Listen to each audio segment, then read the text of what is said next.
Welcome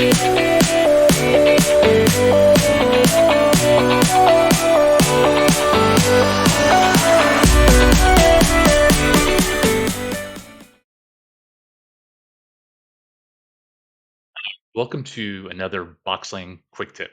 In this video, I'm going to talk about working with Markdown in BoxLang. Now, if you read my blog, you know I've talked about this before using BoxLang's excellent Java integration. That makes it pretty easy, but even easier is just a module that you can install and start using. So in my terminal, I can do install BX module, BX Markdown.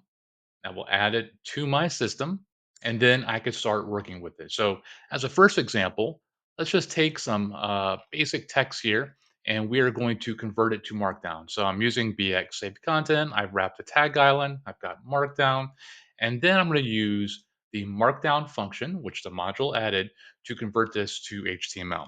So if we run this, we will see HTML came out like you expect. Now, what's cool is that the module also gives us the inverse. We could take a block of HTML, in this case, it's the same stuff I just generated. I could take this and run HTML to Markdown to convert it back to Markdown. So let's run that, and you'll see there is the Markdown result of converting that HTML. Now that's two options. You also have a third option.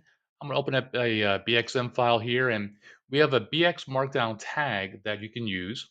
If you don't provide a variable, it's just going to output directly to your screen or terminal in this case.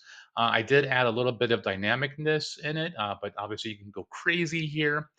But then when this is run, we should just get the HTML. And let's run that, and we will see the HTML came out as you expect. So that's basically it. I will point out that there are some settings that you could tweak to configure how the processing works. And that's all it takes.